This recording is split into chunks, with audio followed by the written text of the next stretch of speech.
Hey loves, in today's video I will be going and having a day date because this is the best time to get out for us because the kids are in school. So yes, I am that mom that loves to go out when my kids are in school because I don't like leaving them at home at night. So I just threw on this bodysuit with these jeans. And one thing about a chocolate girl and her makeup, white is not our friend. So I did wrap my whole entire neck with toilet paper. So that's a hack for you girls who wants to wear like white or turtlenecks in the summer and you don't want to get it all over your clothes while you're getting dressed. So just go ahead and wrap yourself up with some toilet paper, honey. Yes, it's a hack. And so now that I am dressed, makeup done, I'm going to get into this wig because this wig did come in clutch. My good friend came over, my good colleague came over and braided my hair a couple weeks ago around Mother's Day. And I am growing my hair out. So it is going to be a wig summer for me. But the wig that I wanted to wear was giving wig. I don't know what it is once you start wearing a sew-in and you try to go back to wigs. It's a little hard to make the transition, but I just need to jump back into it. But I decided to do this V-part wig because it did come in clutch. When I tell you, I just love the way this hair looks. This is a loose wave hair, and it's just so effortless during the summer. You don't need to do anything to it, which I really, really like. So I just combed this hair out and proceeded to blend my hair in with it just to get a effortless, wavy look, which I truly do love. So jumping back into wearing full closure wigs, glueless wigs, because I do have to grow my leave out back out because, honey, the heat damage is real. So all the girls were saying, oh, wigs are not classy, wigs don't look good. Baby, we have to preserve our hair. You have to preserve your hair. And here I'm struggling, with this baby leave out because I used to have leave out as long as some of these wigs. But, baby, my leave out is like struggling. Look. So, yeah, I'm going to just go ahead and throw some music on. And also, after I came back from our day date, I did do some cleaning and tidying up around the house because that's what I do, baby. That's what I do as a mom. I love to clean. As you can see, everything around me is a mess, and I left it that way. Because realistically, ain't nobody making up their bed first thing in the morning. People have jobs. And they went to work. And then they came home and went to sleep. And then we decided to get the hell up and go. So we will clean later. So stay tuned to the end if you want to see me just do a few things around the house.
This balloon has been in this mango tree forever.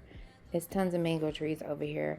So D went out to get it out because it just was killing my vision every time I looked out the window, and I had been complaining forever. So he finally did get it out. And I'm just tidying up and just gonna do some laundry and clean up around the house. So if you're interested, stay tuned. Don't forget to subscribe. I had all this jewelry left over after I cleaned out my trunk where I keep all my linen, and I decided that I'm going to just get rid of it because I just have too much stuff, and I'm going to just give it away, donate it. And my daughter is growing out of these mainly kitty bags, so we're also going to just get rid of that. And so I'm just dumping everything in here. And of course, you know how it is when you're getting rid of stuff. You're like, oh my God, I can still use that. But I literally did not need to pick up that bracelet or these earrings that I'm going to go dig and look for. But I need to get rid of everything because I really don't have anywhere to put all of this stuff right now. So it's best that I get rid of them. But of course, I had to dig and find something. But I am donating all of this stuff. I'm still a fan even though it's salty. Hate to see you with some other, but know you happy. Hate to see you happy if I'm not the one driving. I'm so mature, I'm so mature, I'm so mature. It got me a therapist to tell me there's other men I do. One night, I just want you. If I can't have you, no one should have mine. I might put my ex, not the best idea. His new girlfriend's next, how I get here. I might kill my ex, I still love him though. Rather be in jail than alone. I get the sense that it's lost cause. I get the sense that you might really love her. The sex could be evidence, the sex is evidence. I try to ration, but you know murder's a crime of passion. But damn, you is out of reach. You was at the farmer's market with your perfect peach. Now I'm in the basement, planning on my patient. How you laying face down, got me singing about a beat. So mature, so mature, so mature. Got me in therapist to tell me there's other men I do. One night, I just want you. If I can't have you, no one will. I might kill my ex, not the best idea. His new girlfriend's next, how would I get here? I might kill my ex, I still love him though. Rather be in jail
show y'all how the closet was coming, because I'm going to do a full closet tour when that time comes. But I will just give you a look at a few things and how it's coming along. I'm loving it. It's so aesthetic. The all black, the all cream and white, and then all my colors and jeans and things will go here. I did run out of hangers, so I have to go back and get about 50 more hangers. I don't know if 50 more pieces of clothing will fit in here, but you know, I'm gonna make it do what it do. But I feel like I need approximately 50 more hangers, and so I have to make a trip back to IKEA. And so this is one half, and then that's just a glimpse at the other half. So stay tuned, subscribe. You'll get to see the full reveal once I am complete with it. But I do love how I incorporated black and wood and like the natural tones with the white. I just think it's so sexy and mature. So mature, so aesthetic, and I'm loving it.